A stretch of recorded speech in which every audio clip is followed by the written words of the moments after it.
¿Qué tal amigos? Muy buenas noches, bienvenidos a un programa más de La Coyuntura en este jueves 21 de mayo del 2020. Es un placer enorme volver junto a ustedes a través de la señal del Facebook Live @La Coyuntura S, ¿no? Y esta noche pues me acompaña Jonathan Cuje nuevamente junto a nosotros, un agrado tenerlo. Jonathan, buenas noches, ¿cómo estás? ¿Qué tal? Buenas noches, Bismarck. Buenas noches a nuestro invitado hoy a la mesa de la cultura. Bienvenido, programa dedicado al análisis y al debate de la coyuntura nacional e internacional, como dije. Tenemos un invitado muy especial, Carlos Pascal Salazar, socio fundador, gerente general de Pascal Televisión, ingeniero comercial de profesión, comunicador social también. Tiene formación en economía y finanzas, graduado de la Universidad Católica de Elegir y posible candidato a la presidencia de la República del Ecuador, así que podríamos tener un nuevo rostro en la próxima boleta electoral, lo cual es siempre bienvenido tener nuevas figuras políticas.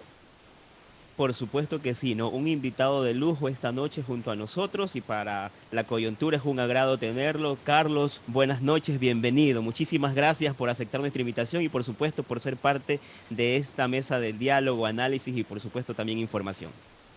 Gracias, Bismarck. Gracias, Jonathan. Más bien, gracias a ustedes por la generosa invitación y aquí a las órdenes para responder todas las inquietudes que se puedan presentar en momentos críticos para el país y de una coyuntura bastante delicada en términos de una crisis sanitaria con incidencia muy delicada en la economía del país. Por supuesto, mi querido Carlos, usted lo ha manifestado, ¿no? En un momento crítico para el país en todo sentido, ¿no? Sobre todo en el sentido económico y por supuesto en el sentido de la salud. Y justamente estos son los temas que nos traen para poder, junto a nuestro público y por supuesto con usted, conversar, analizar sobre la situación que actualmente vive el Ecuador en lo económico sobre todo, ¿no? El fin de semana anterior se aprueban dos leyes por parte de la Asamblea, la ley de apoyo humanitario y la ley de ordenamiento de finanzas públicas, ¿no? Y justamente hace 2 días, después de haberse aprobado la ley, hace 2 días también de esta semana, el presidente de la República anuncia nuevas medidas económicas que terminan afectando a la clase media y a la clase baja de nuestra población. Se elimina el subsidio a los combustibles, se reduce prácticamente al sector público, los trabajadores del sector público otra vez pues son prácticamente perjudicados. De alguna u otra manera, más familias ecuatorianas están inmersas en el desempleo. Entonces, una situación que vuelve caótica la economía del Ecuador y, por supuesto, de la familia ecuatoriana. Su punto de vista, su apreciación sobre todos estos lamentables hechos que en tan pocos días se han dado en el Ecuador y sobre todo pues en un escenario para nada agradable, porque todavía no es que el Ecuador ya haya salido de esta situación de emergencia sanitaria, ¿no? Se suma una situación más en donde los ecuatorianos prácticamente estamos lamentándonos por lo que estamos viviendo. Bismarck, Jonathan, ustedes tienen razón. Vivimos una crisis sanitaria que es realmente una crisis humanitaria, porque cuando en peligro está la vida y cuando la vida expira, es una crisis humanitaria. Y además tenemos el problema de la salud pública. Y eso coincide con una crisis de carácter económico, producido y derivado por el COVID-19, en coincidencia lamentable y en paralelo con una disminución radical del precio del petróleo. Lo cual refleja que cuando el precio del petróleo le da gripe, al Ecuador le da pulmonía. Y eso ya no podemos seguir así. Pero al amparo del análisis que usted me pide, o que ustedes me piden sobre el proyecto de ley mal llamado humanitario, debemos recordar desde los antecedentes y ponerlo en perspectiva para poder entender cuáles son las prioridades del gobierno nacional. Y esas prioridades del gobierno nacional no son ni la vida, ni la salud de los ecuatorianos, ni el empleo de los ecuatorianos. Por una sencilla razón. ¿Qué decía el gobierno nacional cuando se presenta esta crisis? No tenemos liquidez, no tenemos recursos para poder atender.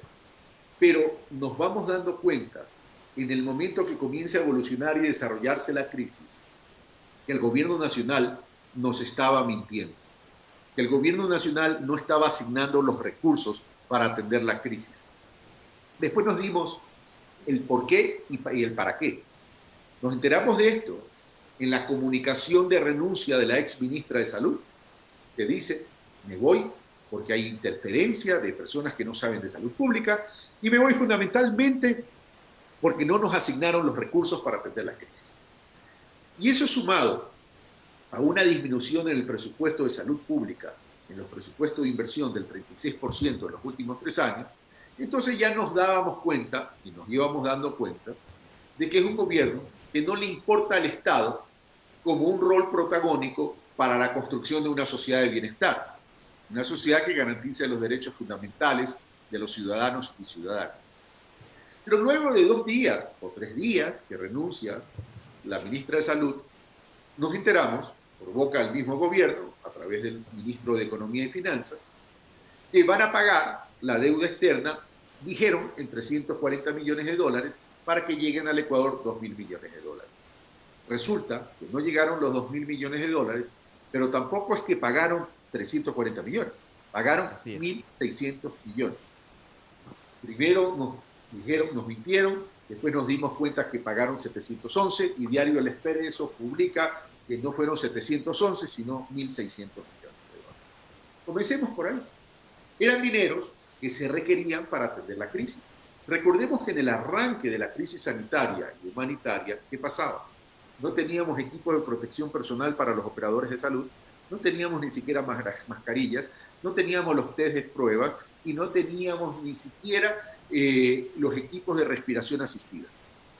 Entonces, es evidente que el gobierno nacional, tras una decisión de tamaña naturaleza, no privilegió la vida, no privilegió la salud y privilegió a los tenedores de los bonos 2020.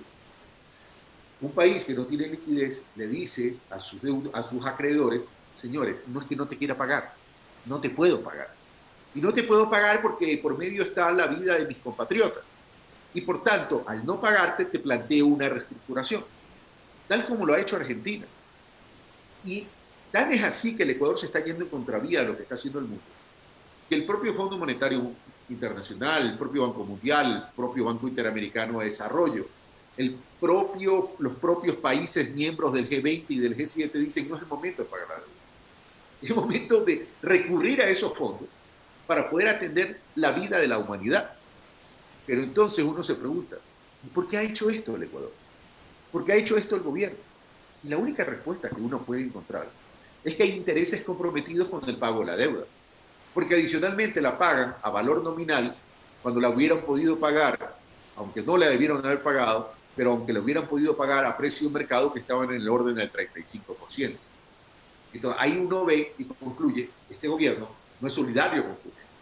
Este gobierno no está gobernando para la gente, está gobernando para grupos económicos, tanto internacionales como nacionales. Entro de lleno al proyecto de ley mal llamado humanitario.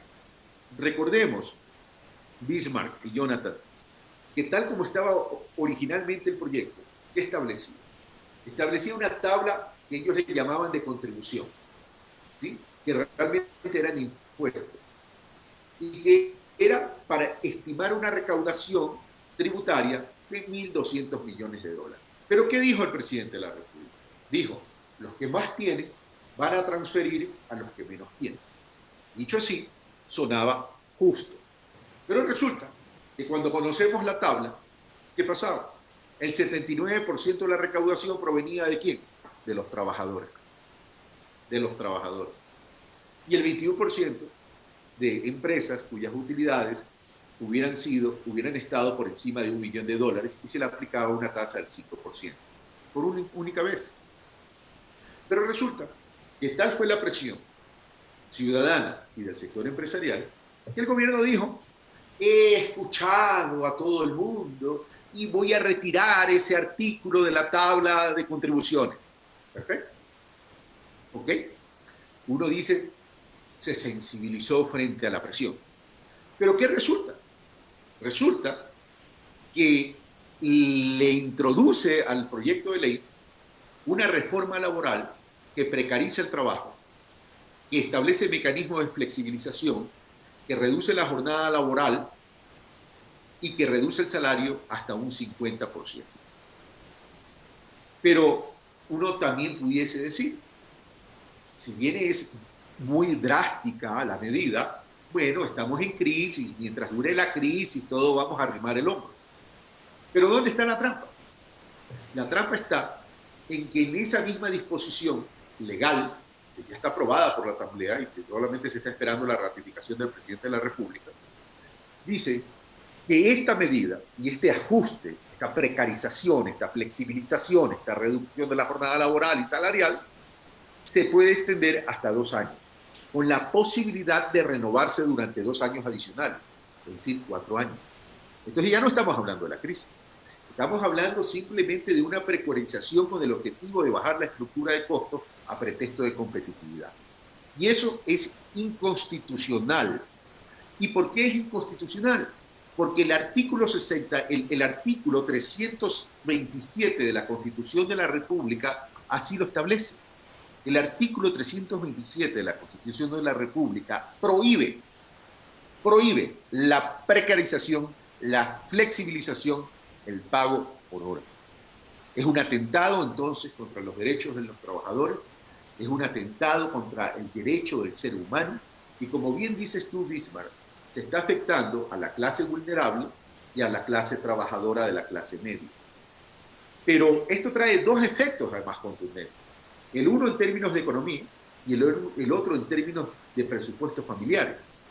En términos de economía, ¿qué pasa? En términos de economía es que si te reducen el salario, ¿qué va a pasar? Se contrae la demanda. Porque si yo tengo menos ingresos, voy a consumir menos. Y si consumo menos, en la economía se produce menos. Pero cuando se baja el consumo, se baja la producción, se incrementa el desempleo. ¿Por qué? Porque las empresas, al no tener los volúmenes de venta al que estaban acostumbrados, ¿qué hacen? Manejar sus estructuras de costos para proteger su margen de rentabilidad. Y el ajuste de las empresas, por lo general, es el despido. A tal punto es así, que entre diciembre del 2019 y abril del 2020 han existido 147.000 desvinculaciones, despidos. ¿Qué incidencia tiene eso en la economía? Que además que te reducen los salarios, hay despidos, gente que se queda sin ingresos. Entonces la economía se contrae. Pero tiene otra consecuencia. El Seguro Social va a dejar de percibir 22 millones de dólares porque va a tener menos aportantes.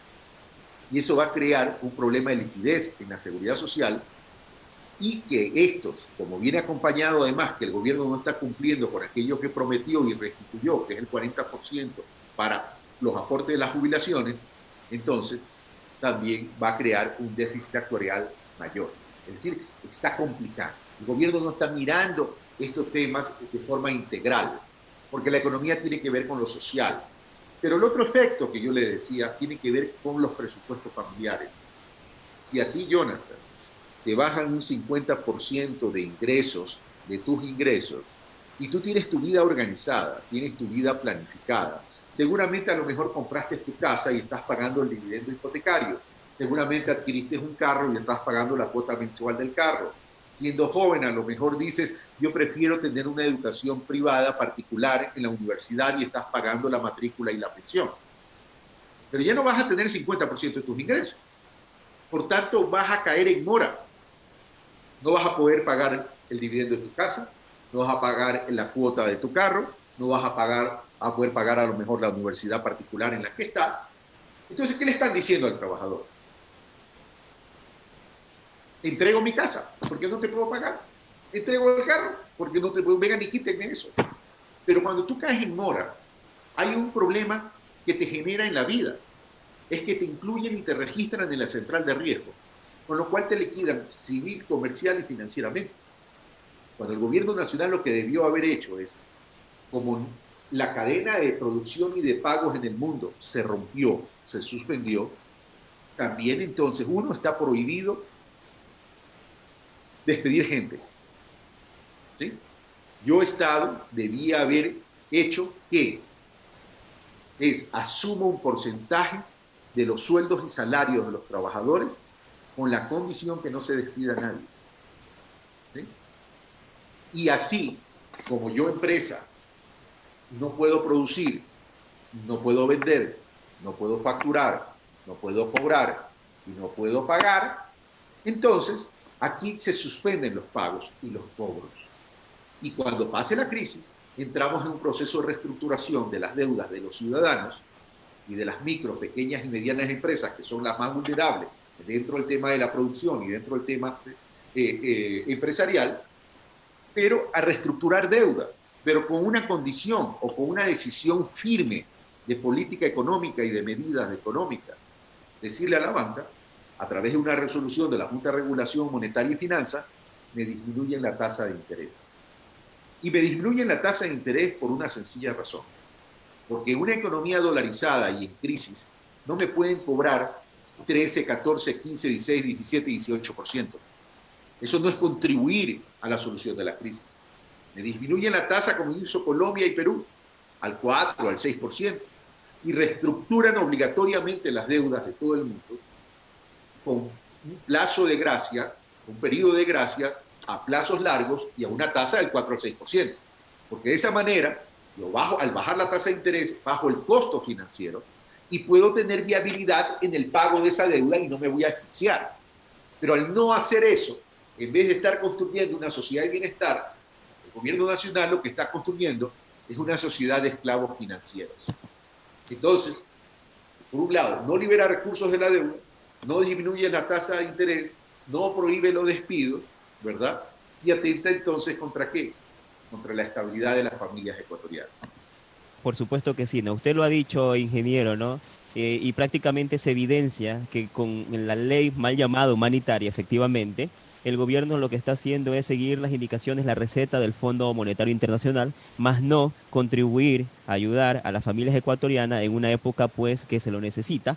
Estamos en una crisis, una situación económica complicada y, pues, lo que ha hecho el gobierno es complicar mucho más la situación de la economía ecuatoriana y sobre todo de las familias ecuatorianas, ¿no? Antes de darle el paso a Jonathan, ingeniero, quiero enviarle saludos que le envía por acá a la gente que nos está viendo y muchísimas gracias a la gente que está junto a nosotros. Saludamos a todos quienes están conectados a través de la señal del Facebook Live, @lacoyuntura.es. Compartan la transmisión para que sigan más personas compartiendo y uniéndose y por supuesto pues escuchando las declaraciones de nuestro invitado el día de hoy. Muchísimas gracias a Rosy Orellana desde Estados Unidos, le envían saludo también. Marianela Valdés, abrazos, dice Manuel Ay, Miranda. Marianela, un fuerte abrazo. Esteban Fierro, justamente Esteban le hace una pregunta, ya se la vamos a mencionar, ingeniero, para que también no le responda a Esteban Fierro. Leighton Cedeño, Andrés Abad, muchísimas Wow. gracias a Josué Garaví, Orlando Carrera también desde Nueva York, Juan Arán Espinosa también, Moisés Salazar, Roxana Hacho, Henry Cantos, Yalmar Vera Álava, y bueno, muchísimas gracias a toda la gente que está Yalmar compartiendo Vera de esta noche. Convento. Así es, ahí están enviándole saludos, dice Rabascal 2021. Muchísimas gracias a toda la gente que está compartiendo nuestra señal, ¿no? David Josué Castillo también. Y bueno, pues le doy el paso a Jonathan porque también tiene algunos planteamientos que hacerle a nuestro invitado en esta noche. ¿Cómo no, Jonathan? Dado el tema central que precisamente Bismarck arrancó la entrevista y desde su visión como analista político, si el Ecuador sigue con estas medidas económicas que está adoptando el gobierno de Lenín Moreno, ¿qué le queda al país en este último año de mandato? Y si es conveniente ahora pedir la renuncia de Lenín Moreno como lo están pidiendo algunos sectores de la sociedad. A ver, tu pregunta es muy importante, Jonathan. Y hay que contestarla con tremenda responsabilidad democrática también, porque hay que responderla con responsabilidad de patria, con responsabilidad de país. Si seguimos con estas medidas económicas, lo que va a haber es un decrecimiento de la economía. ¿Qué significa un decrecimiento de la economía? Que si mañana la economía representaba 100.000 millones de dólares, posiblemente la economía vaya a perder, por poner un ejemplo, va a tener un impacto de 12.000 millones de dólares. Eso significa que va a haber menos dinero para poder distribuir en la economía, para poder repartir en la economía, lo cual es menos oportunidades para la gente. Y eso va a deteriorar el ambiente económico y social del país. Y ese deterioro del ambiente económico y social del país a mí sí me preocupa, porque genera inseguridad y genera inestabilidad. Porque se incrementa el desempleo, pero también se incrementa la pobreza. Y si se incrementa el desempleo y se incrementa la pobreza, se incrementa la angustia y la desesperanza de la gente. Y cuando la gente no tiene cómo resolver un problema económico, se ve tentada a tomar decisiones equivocadas. Y se crea una especie de caldo de cultivo. Se puede generar un disparador de la delincuencia y se puede generar unas decisiones equivocadas producto de la desesperación de caer en la manera fácil de ganar dinero. Y ahí es donde el narcotráfico, a través del microtráfico, puede entrar en la sociedad. Porque esos dineros irregulares, que son ilegales, que pertenecen a la mafia, ¿verdad? Cuando ven estas oportunidades de vacío de oportunidades, ingresan para tratar de compensar la vida de aquellos que están desesperados. Entonces, el gobierno no está pensando en esos efectos sociales. El gobierno no está pensando en esas variables sociales de la desesperación. Y eso es un pecado capital para cualquier democracia y para cualquier gobierno. Eso por un lado. Si es conveniente que este gobierno continúe o no continúe, Jonathan, yo le he dicho claramente en mis intervenciones al señor presidente de la República. Y lo digo con respeto, porque esto no se trata de irrespetar, se trata de ser firmes. Que si él no se siente en capacidad de manejar la crisis, porque no interpreta la realidad del Ecuador, porque no interpreta la angustia de los ecuatorianos, o porque sencillamente tiene las manos atadas por los compromisos que tiene, es preferible que dé un paso a un costado. Yo soy amante de los procesos democráticos y no estoy diciendo que violentemos la democracia. Lo que estoy diciendo es que tome conciencia que su ausencia en temas de liderazgo, en temas de conocimiento económico, en términos de conocimiento social, porque es evidente que hay un presidente ausente. Esto me recuerda a la película que se denominaba ¿Dónde está el piloto? Es decir, aquí tenemos un presidente que no sintoniza la realidad. Si él no está preparado, es preferible que dé un paso acostado, pero que se siga el establecimiento y el ordenamiento democrático. Sí, falta un año, me van a decir, pero yo prefiero eso porque estoy seguro que vamos a corregir después en las elecciones próximas de febrero y abril para revertir todo este desaguisado que han hecho y para poder retomar el rumbo del país y sacar al país de la crisis. El problema es, Jonathan, que la crisis es tan fuerte que no va a ser fácil de salir, va a ser complejo, pero lo vamos a hacer. El país tiene esperanza, pero nos vamos a tomar un tiempo. Pero también tenemos que aprender las lecciones que nos está dejando esta crisis. Uno, somos un país con mucha desigualdad, por tanto, tenemos que trabajar en políticas para reducir y eliminar las desigualdades, inequidad y pobreza. Somos un país cuya economía depende del petróleo, que cuando disminuye el precio del petróleo entramos en problemas. Te recuerdo que el año pasado las exportaciones totales fueron de 22.000 millones de dólares y el petróleo representó el 35% de esas exportaciones. Por tanto, no puedo seguir con esa debilidad, que además a su vez constituye una amenaza. Entonces tengo que comenzar a trabajar en una estrategia y política de construcción de una economía no dependiente del petróleo, a partir de las economías territoriales, a partir de la economía social y solidaria, a partir de un fortalecimiento del cooperativismo, para que esa economía no dependiente del petróleo me pueda generar el trabajo que estoy perdiendo en la otra economía, en la economía de relación de dependencia, y más bien tengo que privilegiar una economía social y solidaria que bien puede llegarme a generar el 70% del trabajo. Pero no queda ahí. Si somos un país dolarizado, tenemos problemas de salida de divisas, el gobierno nacional que debió haber hecho es controlar la salida de capitales. Solo entre el mes de enero y el mes de abril salieron 1.700 millones de dólares que no corresponden a comercio exterior y tampoco corresponden a compras humanitarias. Corresponden simplemente a gente que decidió sacar los dólares del país. Entonces, si siguen con ese chip de querer sacar dólares a paraísos fiscales, y además, si recordamos que en febrero del 2015, Diario El Universo publicó una noticia basada en reportes de bancos suizos que 260 familias ecuatorianas tienen colocados en paraísos fiscales 30.000 millones de dólares, entonces significa que tengo que tomar medidas para que no me salgan los capitales y me dejen sin liquidez en la economía. Debió haber en ese proyecto de ley que se aprobó, mal llamado humanitario, poner un incremento del impuesto de salida de divisas diferenciado de 25% para ese tipo de salida de capitales y establecer una política de salvaguardia para 375 partidas para controlar las importaciones, para evitar la iliquidez en el país.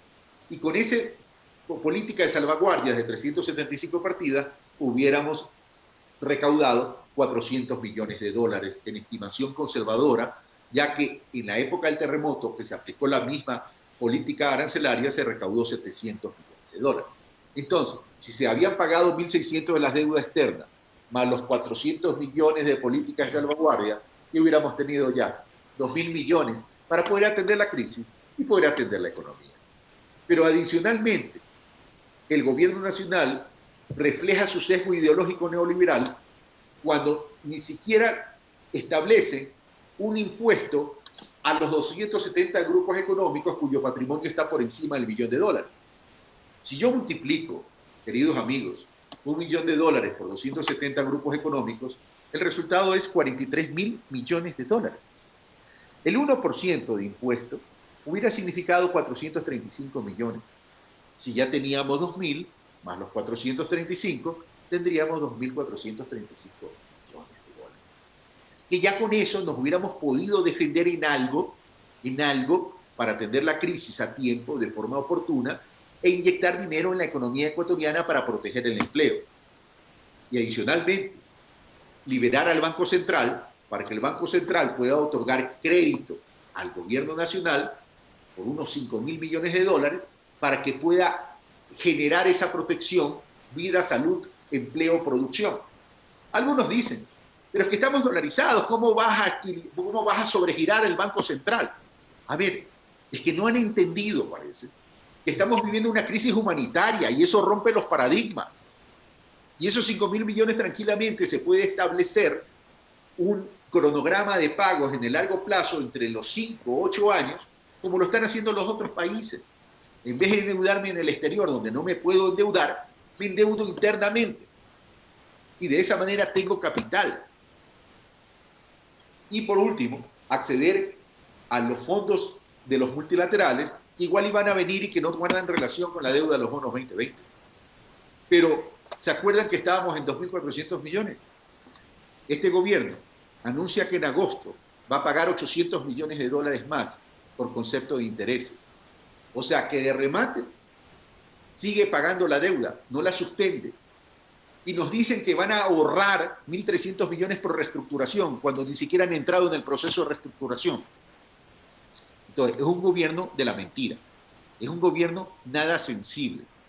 Con esos 800 millones, más los 2.400 millones que tenemos, tendríamos 3.200 millones. Más todos los fuentes de recursos que ya he dicho, Banco Central y multilaterales. Ahí estaría una hoja de ruta para enfrentar y manejar la crisis con responsabilidad. Pero lo que pasa es que estamos debatiendo frente a un ambiente ideológico del gobierno nacional, de la banca y de ciertos sectores de la producción. Carlos, usted lo ha manifestado, ¿no? El Ecuador tiene una economía dolarizada y esa economía dolarizada con estas malas decisiones podría peligrar. ¿Qué piensa usted? ¿Podríamos poner en riesgo la dolarización en el Ecuador? Definitivamente sí. La dolarización está en riesgo si no se toman las medidas adecuadas. Pero es que esto es, esto es cuestión de simplemente revisar los indicadores y las cifras. ¿Cómo se sostiene la dolarización? ¿Cómo se sostiene una dolarización? Es a través de nuestras ventas de exportación, llámense petroleras o no petroleras, a través de inversiones que llegan al país y a través de endeudamiento.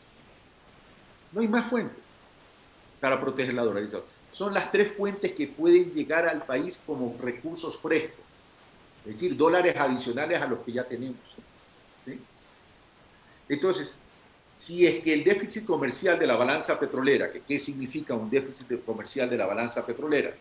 Es que si yo compro desde el exterior más de lo que le vendo al exterior que tengo un déficit.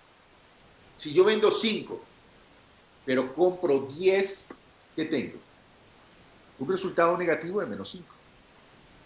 En este caso, el Ecuador, al 2018, tuvo un déficit de la balanza comercial no petrolera de 4.800 millones de dólares. El año pasado el déficit fue de 3.700 millones de dólares. Que cuando se junta con la balanza comercial petrolera, el 2018 apenas hubo un superávit de 220 millones y el año pasado un superávit de 700 millones. Ahí está la vulnerabilidad. Entonces, ¿cómo protejo la dolarización? A través de políticas de salvaguardia, a través de impuestos de salida de divisas, de controlar la salida de capitales. Así controlo la inversión. Pero además de otra cosa, tengo que darle volumen a la economía interna. Y ahí es donde hoy hubiera funcionado de forma magistral algo que fue tan discutido en el gobierno anterior porque la banca lo bloqueó, que es la famosa billetera electrónica. La famosa billetera electrónica, ¿qué hubiera permitido?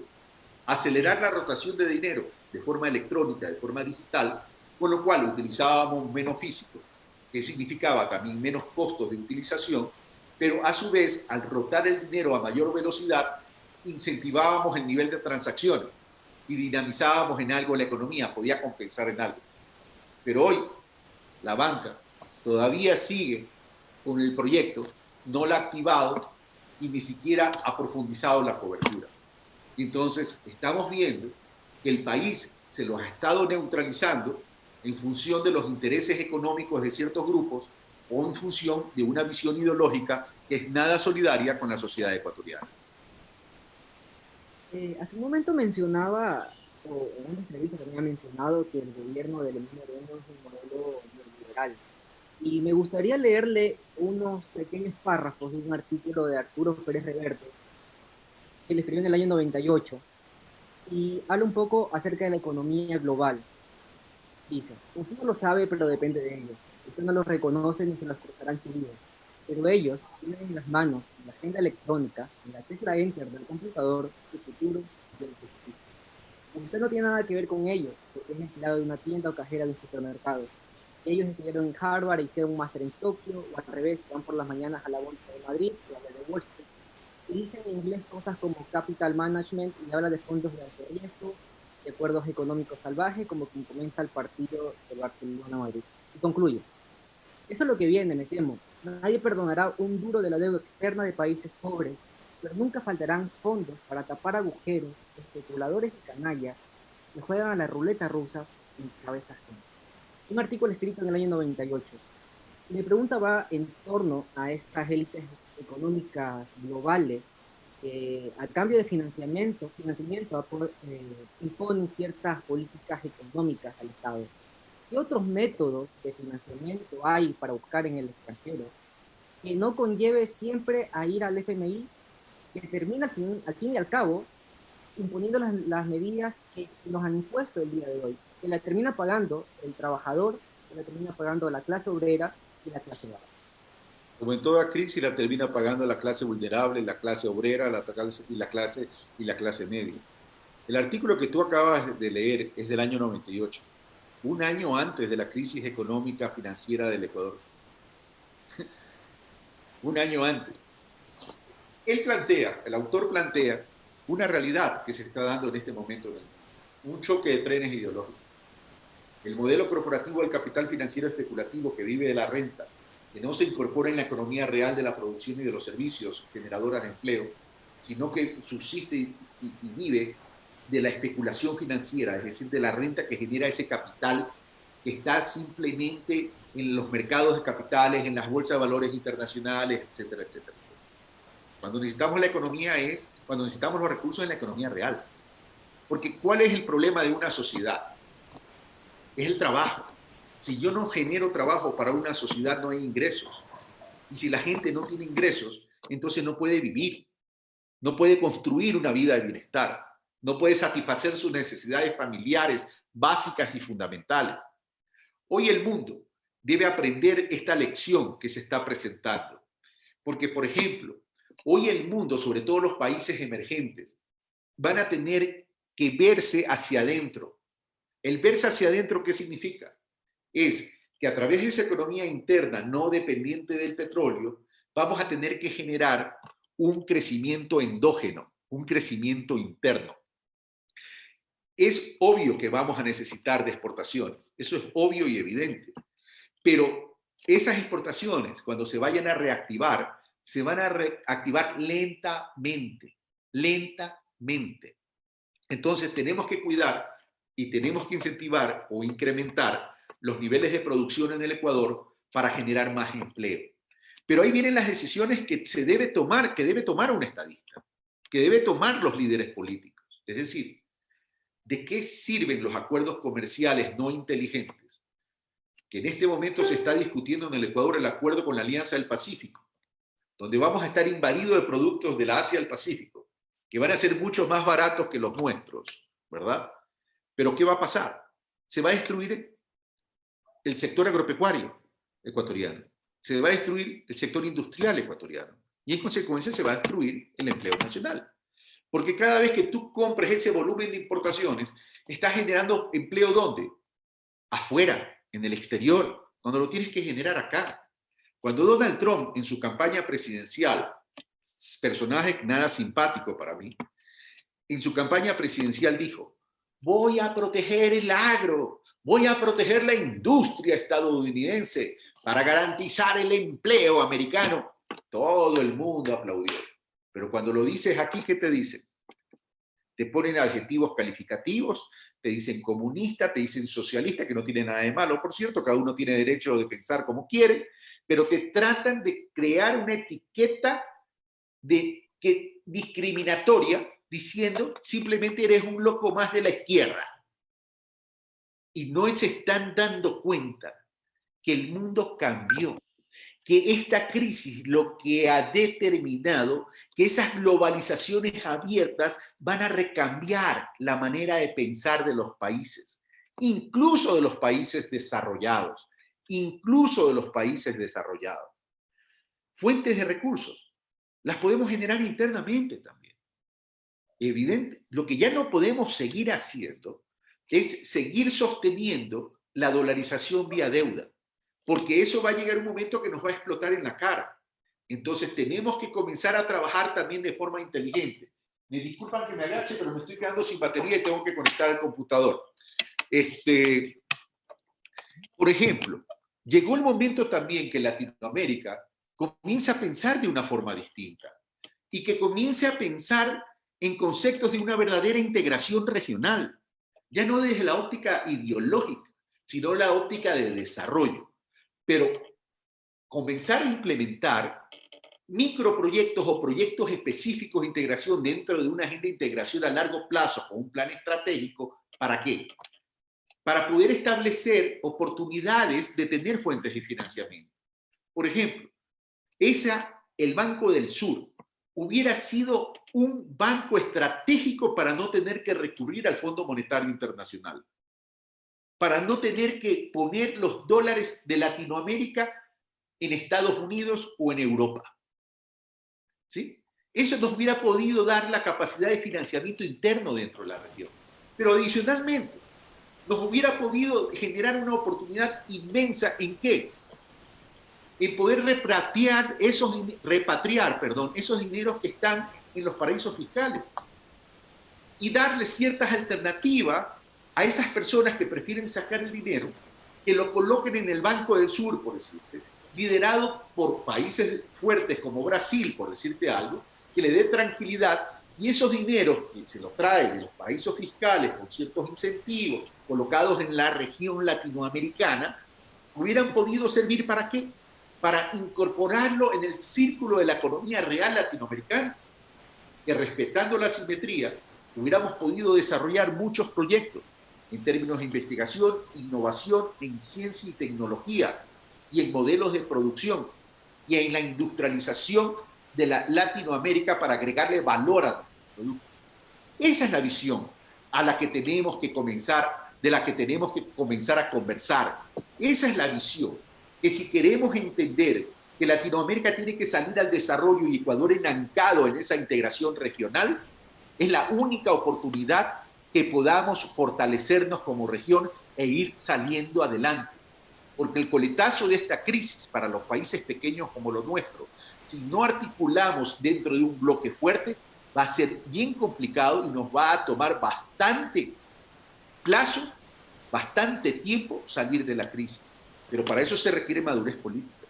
Para eso se requiere voluntad política y para eso se requiere de decisión política. Usted lo ha dicho, ¿no? Tres factores muy importantes que se requiere para poder llevar a cabo, pues, un mejor manejo en todo sentido en el país, ¿no? Económico, político y social, ¿no? Antes de pasar a la temática política, mi querido Carlos, déjeme enviarle Qué saludo a más aburrido. personas, a La más temática personas. política, qué Sí. aburrido. A Jerry Chávez, a Jorge Eduardo Rodríguez Guerra, a Clever Giler que dice en el 2019 el desgobierno redujo el impuesto a la salida de divisas porque ya tenía planificado sacar esos hasta ahora cuantificados 1.700 millones, poniendo en riesgo la dolarización. En esta parte quiero hacerle la pregunta que nos envían nuestros amigos, ¿no? Son dos preguntas que tengo acá, quiero que la conteste para de ahí Jonathan darle el paso y que aborde la siguiente temática, ¿no? Jorge Eduardo Rodríguez dice, ¿cuál considera que es el papel de los medios de comunicación en esta crisis? Y Esteban Fierro hace la pregunta basado, muy preocupado también Esteban, basado en el manejo que se le está dando al pago de las pensiones por parte del seguro. Dice, al corto plazo, ¿está en riesgo el pago mensual de pensiones que realiza el IES a los jubilados con la aprobación de la ley humanitaria? Son dos planteamientos que le dejo que obviamente nuestros amigos seguidores aquí en el programa nos han mencionado para dirigírselas a usted, Carlos. A ver, medios de comunicación, un tema candente, ¿no? Pero bueno, entiendo por qué me la hacen, ¿no? Ejercí el periodismo durante 15 años, entonces evidentemente me la hacen para escuchar una opinión de alguien que estuvo adentro de los medios de comunicación. Lo que está pasando ahora no es nuevo, ya pasó en octubre, pero ha pasado toda la vida. Y es que los medios comerciales, y sobre todo los comerciales más grandes, tienen una agenda política. Y tienen una agenda política y por tanto y en consecuencia construyen o pretenden construir su propia verdad, su verdad única. Cuando se trata de construir una verdad, una sola verdad, la verdad única de ellos, ¿qué pasa? Se oculta información. Y recordemos que la información y la comunicación constituyen un derecho de los ciudadanos a acceder a información veraz y contrastada y plural. ¿Sí? Entonces ahí hay una violentación. ¿Qué pasó en octubre? ¿Y qué pasó ahora? Para poner dos ejemplos básicos y que están muy cercanos, están muy frescos de la mente de los ciudadanos, de la recordación. En octubre, la ciudadanía comenzó a reclamar, pero para los medios televisivos, impresos y algunos radiales incluso, en el Ecuador no pasaba nada. ¿Qué pasó? Que la ciudadanía se encargó de construir medios digitales y a través de estos medios alternativos digitales y a través de la activación ciudadana en redes sociales, prendieron la alerta de lo que estaba pasando. Y la prensa internacional se hizo eco de esa alerta y vino al Ecuador. ¿Y qué pasó? Medios internacionales como CNN, TNT, CNN en español y TNT de Argentina, ¿qué dijo? Que les sorprendía que los medios ecuatorianos cuenten una versión completamente irreal de lo que estaba pasando en las calles. Eso dijo. Vamos a la crisis en Guayaquil. Hermanos y hermanas que fallecían en las calles y en los hogares. ¿Qué decían? ¿Qué dijo el gobierno? ¿Y qué decían los medios? Porque, ojo, hoy el negocio de los medios no solamente está en la frecuencia. Hoy cierran el círculo. Televisión, radio, revista, internet y redes sociales. ¿Qué decían? Que los fallecidos eran cuentos. Eran cuentos. Que era producto de una estrategia macabra política asociada a una organización política a través de trolls pagados para mentir y crear desestabilización. E incluso se amenazó hasta con acciones judiciales. ¿Qué volvió a pasar? Que los familiares de las personas fallecidas se indignaron. Y la prensa internacional se volvió a hacer eco. Y el gobierno entonces tuvo que cambiar el discurso. Esos son los ejemplos del rol de la prensa en este momento. ¿Cómo corregir aquello? Uno, fortaleciendo de nuevo la ley de comunicación. Si no han desaparecido la ley de comunicación, es porque constitucionalmente no lo pueden hacer, pero sí la debilitaron. Pero también hay que reconocer errores. La ley de comunicación era muy buena. El problema es que la operatividad de la ley de comunicación la volvieron tóxica y eso le quitó reputación a la ley. Pero esa ley hay que volverla a recuperar para garantizar al ciudadano el derecho que tiene a la información. Pero no nos podemos quedar solo ahí. Y de una vez lo digo, que si yo llego a ser candidato a la presidencia de la República, porque ahorita soy precandidato, porque ya nadie es candidato ahorita porque no hay convocatoria de elección, pero si llegase a ser candidato en la tendencia progresista en términos de unificación y gano las elecciones, en caso de ganar las elecciones, yo restituyo el medio público. Yo lo voy a restituir porque lo necesitamos, como también voy a fortalecer los medios comunitarios, pero un medio público con una dimensión y un concepto completamente distinto, que tenga autonomía financiera y autonomía editorial, porque un medio público no se puede transformar en un medio gubernamental. Tenemos que hacer ese medio público como un modelo BBC, como un modelo Deutsche Welle, como un modelo de la televisión pública española. Que sean medios públicos que cumplan otro rol, que no compitan con los medios comerciales y que entonces sea la contrapropuesta ante la ciudadanía de una construcción de ciudadanía crítica, de una construcción de ciudadanía que vea y desarrolle pensamiento en función del desarrollo socio, cultural y económico del país. No que nos abomben con las telenovelas, con el sufrimiento, con la violencia, con la inseguridad y de remate en los noticieros con las mentiras. He seguido algunas de sus entrevistas en medios digitales y siempre ha hablado sobre un sujeto político ciudadano. ¿En qué consiste ese sujeto político?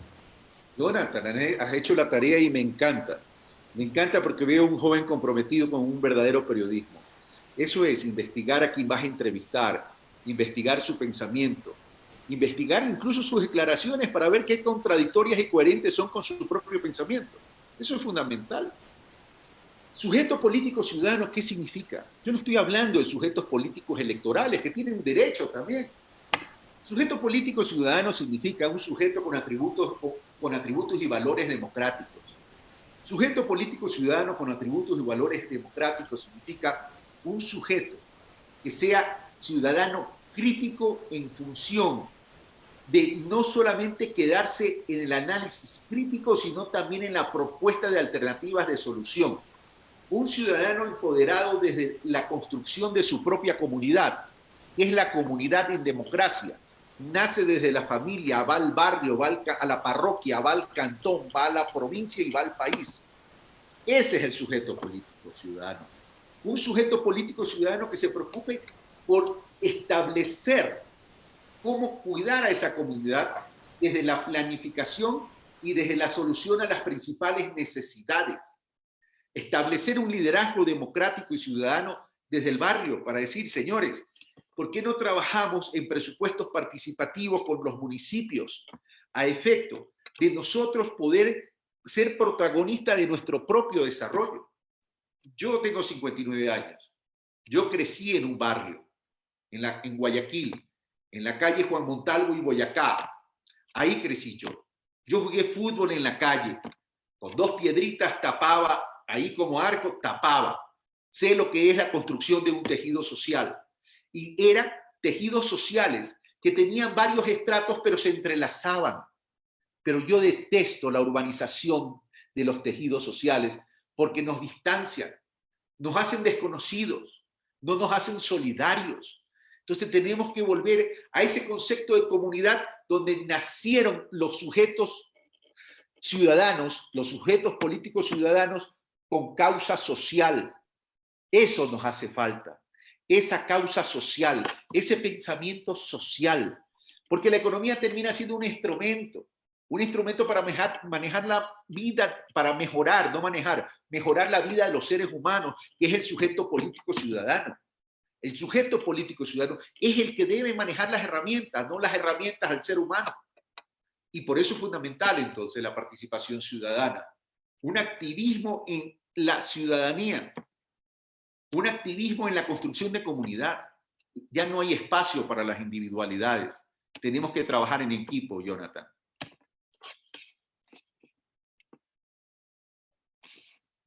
Efectivamente, sí, ya estoy acá, no se preocupe. Pues lo dijo en su anterior intervención antes de la respuesta que le dio a Jonathan. Usted lo dijo, ¿no? Todavía no soy candidato, nadie lo es. Efectivamente, el calendario electoral prácticamente se iniciaría en el mes de octubre, ¿no?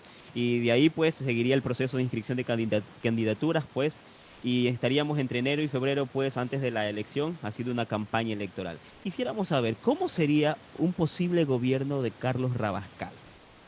¿Cómo estaría conformado ese equipo? ¿Hacia dónde o qué sería lo primero que llevaría a cabo Carlos Rabascal dentro del gobierno? Porque hay que reconstruir el Ecuador en todo sentido, pero siempre hay algo que hacer como prioridad. ¿Cuál sería lo prioritario en un gobierno de Carlos Rabascal? Derogar esta ley humanitaria, mal llamada humanitaria. Derogar la ley de ordenamiento financiero, de ordenamiento de las finanzas públicas. De lo único que es seguir en el hipercentralismo que tiene pegado y arrinconado a todas las provincias y a todas las ciudades. Por eso yo hablo de equidad territorial. Y por otro lado, comenzar a establecer una verdadera descentralización. ¿A partir de qué? A partir de las regionalizaciones con autonomía. Hay que rescatar la planificación. El país perdió la planificación con este gobierno. Acuérdate que eliminaron las empleadas y la llevaron a la presidencia de la República. Si ni siquiera pueden discernir sobre la realidad nacional, peor van a saber planificar. Y ahí se perdió las empleadas. Se perdió, más allá del nombre, se perdió la planificación. Pero yo quiero una planificación territorial. Yo quiero una planificación que nazca de los territorios, en articulación entre la ciudadanía y las autoridades.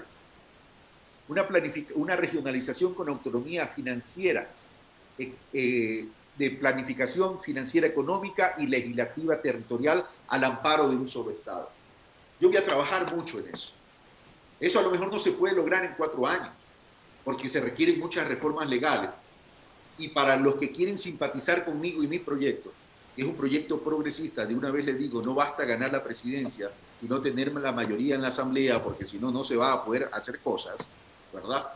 Eso hay que, como política de Estado, comenzarlo a trabajar. La Constitución ya lo contempla. Lo que pasa es que lo contempla tímidamente, porque no hubo la voluntad y la decisión política de implementarlo. La equidad territorial es fundamental. Y el otro tema donde voy a trabajar desde el inicio, evidentemente estoy contando los lineamientos generales, porque a partir de eso se requieren muchas acciones de reforma, incluso de reorganización de ministerios. ¿Sí? Por ejemplo, el Ministerio de Desarrollo Urbano y Vivienda. Yo lo llamaría Ministerio de Desarrollo Locales y Territoriales. ¿Sí? El Ministerio de Agricultura. Debería de ser el Ministerio de la Ruralidad en el Ecuador. Entonces, vamos a trabajar fundamentalmente en una economía social y solidaria, con un enfoque distinto, a partir de la asociatividad, con la recuperación del cooperativismo y fortalecer el cooperativismo, enfocado a la producción y los servicios dentro de los distintos territorios, en lo rural y en lo urbano, donde el productor se encargue de la producción, distribución y comercialización, romper esas cadenas de intermediación que tanto daño le hacen, pero creándole las facilidades también para generar comunidades productivas. Y a través de esa interrelación de las comunidades productivas de territorio, crear grandes cadenas de distribución para que democratizar los recursos alrededor de esos sectores. Entonces, rompo las cadenas de los oligopolios y creo un universo mayor de participación de la ciudadanía. Con eso genero mucho más trabajo, porque los trabajos en relación de dependencia en la estructura actual no van a satisfacer la demanda laboral que hay en este momento, porque siempre van a tener esos problemas de los vaivenes de las estructuras de costo. En cambio, mucho más noble las economías sociales y solidarias, porque llega a lo más profundo y a una mayor cobertura. Tranquilamente puede generar el 60 o el 70% del trabajo en el país. Eso es lo que yo haría desde el principio. Estaría enfocando a esa generación de trabajo y a esa... Y haría otra cosa, que también para mí es fundamental. Trabajaría de la mano con las micro, pequeñas y medianas empresas y establecería un IVA diferenciado. ¿Para qué? para incentivar el consumo de lo nuestro, para incentivar el consumo de lo nacional, para bajar esa estructura de costo en la producción nacional que sea más atractiva frente a los productos importados.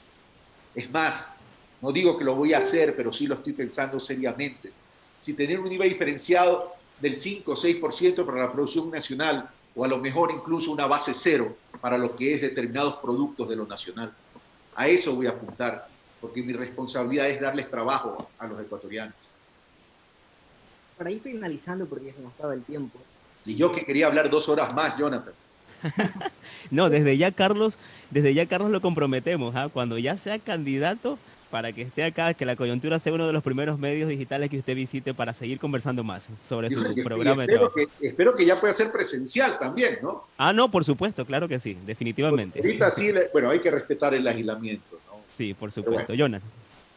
Entrando ya en el escenario que Bismarck planteaba de un hipotético elecciones, la campaña electoral, eh, si si algo ha hecho este gobierno es que se ha enfrascado a desprestigiar la imagen del exmandatario y de usar el término correísta como un sinónimo de maldad.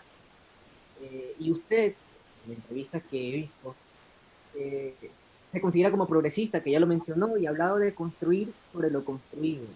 ¿Qué le dice a los que podrían catalogarlo como correísta? respeto cualquier opinión. Yo respeto los criterios de todo el mundo, están en su derecho. Si me quieren llamar correísta, me quieren llamar alfarista, me quieren llamar revolucionario, me quieren llamar liberal, me quieren llamar como quieran llamarme, es su derecho. ¿Qué voy a hacer?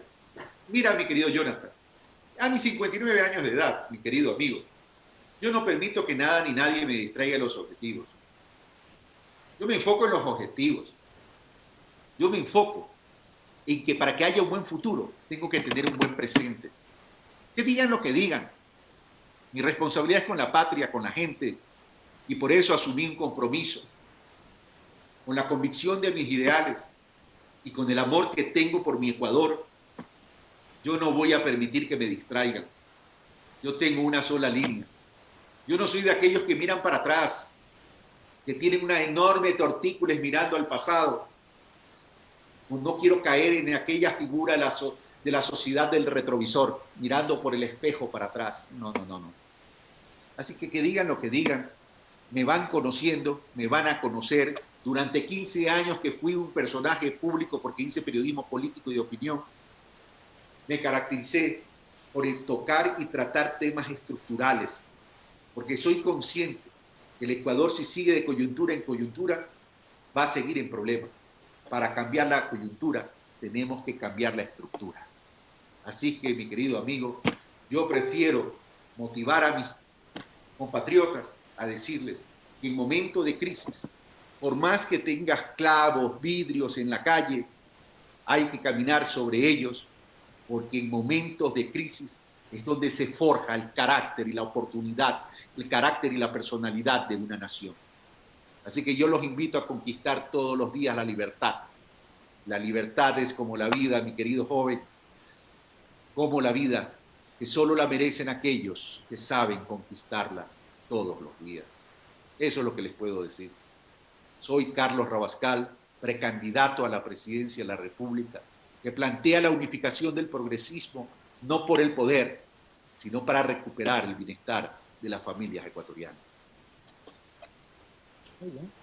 Qué bueno escucharlo y que sobre todo tenga bien direccionado su proyecto y sobre todo lo que quiere hacer en beneficio de todo un país, de todos los ecuatorianos, ¿no? Carlos, no quiero terminar la entrevista ¿Te das sin cuenta? Yo antes, te dije, sí, 2 horas más.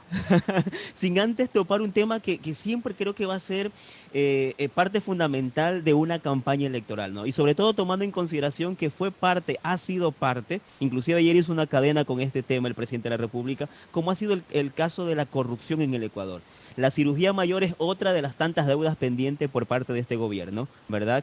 Cirugía mayor que no ha llegado porque la corrupción también está enquistada en el gobierno de él, pero se hace de oídos sordos, de vistas mirando por otro lado, en fin, un sinnúmero de factores que sigue pues siendo el mal dentro del país. ¿Cómo haría usted dentro del gobierno, Carlos, para combatir y que verdaderamente exista ya una cirugía mayor de la corrupción que ha sido el mal de nuestra sociedad en todo sentido, político, social y económicamente hablando.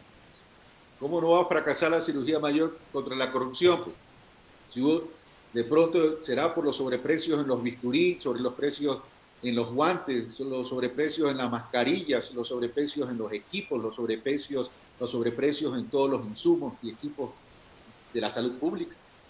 ¿Cuál es el principal acto de corrupción?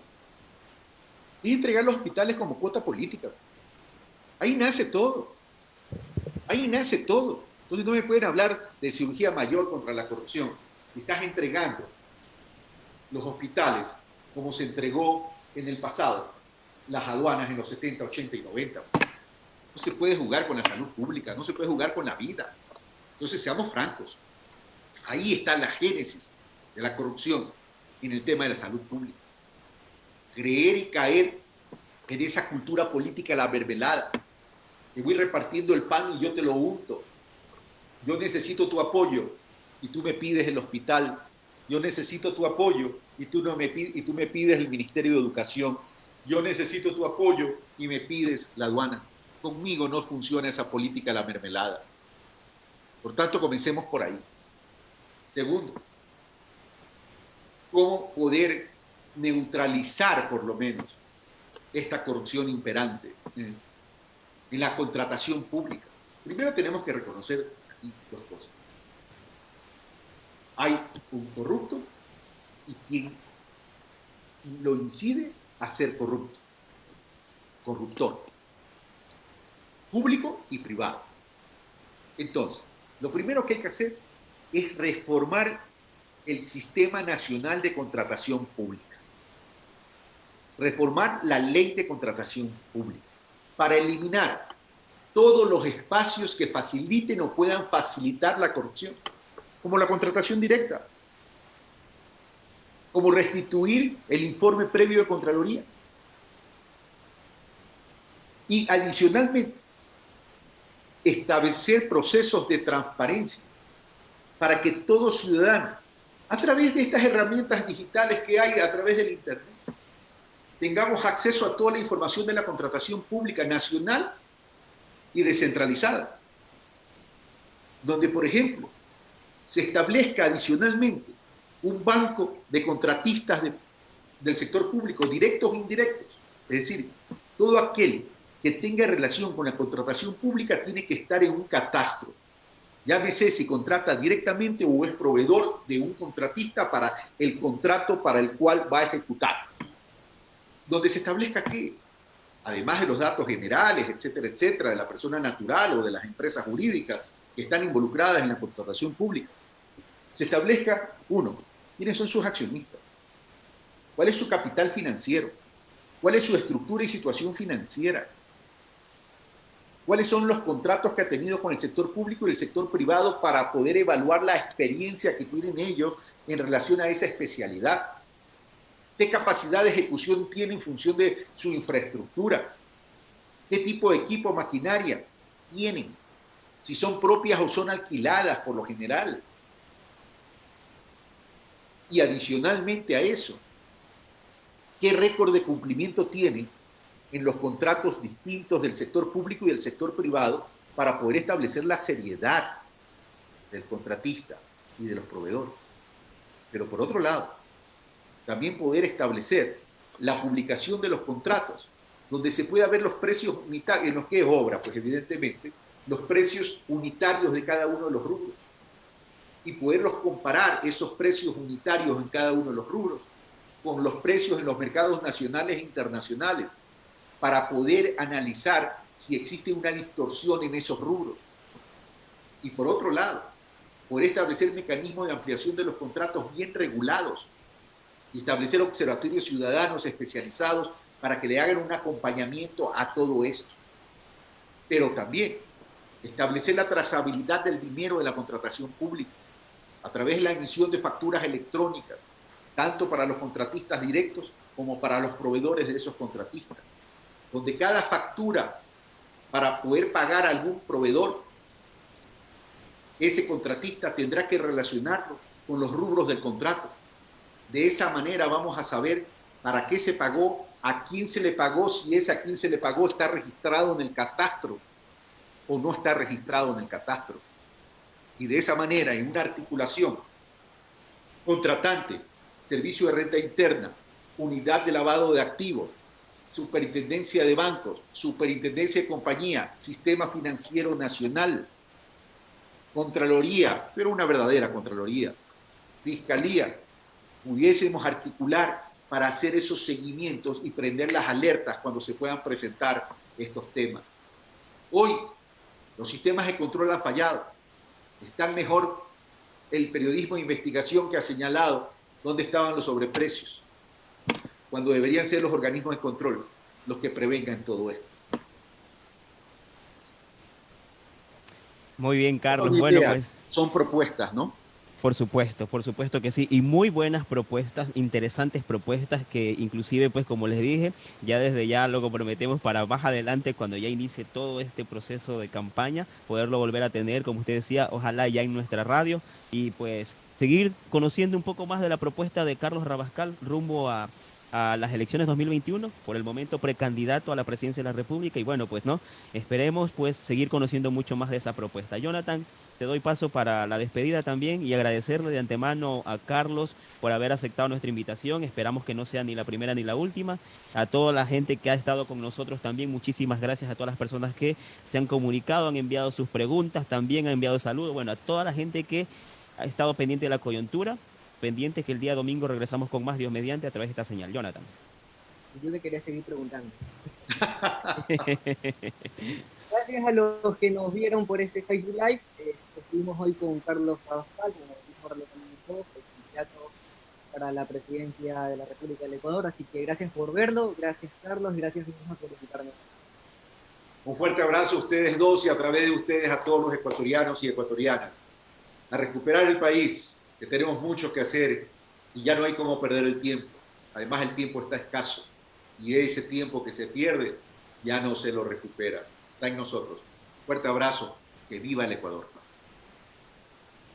Muchísimas gracias, Carlos. Bueno, amigos, los invitamos para este domingo nuevamente una cita a través de nuestro Facebook Live, La Coyuntura, un programa de análisis, diálogo e información. Jonathan, entonces, Dios mediante, el día domingo nos volvemos a reencontrar para seguir analizando alguna coyuntura en el ámbito político nacional e internacional, bueno, y también económico ahora, ¿no?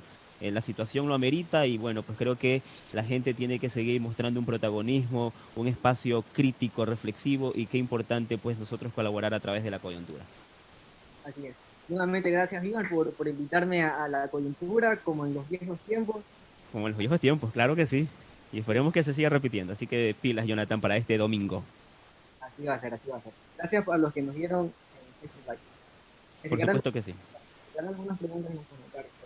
Así es, se quedaron algunas preguntas también, esperemos pues irlas despejando más adelante con otros invitados y por supuesto también que se dé la oportunidad con Carlos volverlo a tener. Muchísimas gracias a Leighton Cedeño, a Clever Giler, a Jorge Rodríguez, Susan Escobar también, David Castillo, José Almeida, para Nicole Ruiz, muchísimas gracias a Melanie Mesa. Marianela Valdés también, muchísimas gracias Marianela, un abrazo, esperamos nuevamente tenerte por acá para seguir analizando un poco más de la comunicación, que es lo que nos gusta también, ¿no? Y bueno, gracias a todas las personas que han estado junto a nosotros, un abrazo, Dios mediante será hasta una nueva oportunidad, nos reencontramos pues el día domingo, asimismo a las 21 horas, en el nuevo horario de la coyuntura, a través de este nuevo formato y esta señal del Facebook, ¿no? @lacoyuntura_s. Compartan esta transmisión para seguir siendo muchos más, como hasta el momento somos, ¿no? Empezamos esta situación de pandemia con 250 seguidores y ahora ya superamos los 1000, estamos casi llegando a los 1100, así que podemos ser mucho más a través de nuestro programa La Coyuntura, un espacio de análisis, diálogo e información. Jonathan, muchísimas gracias.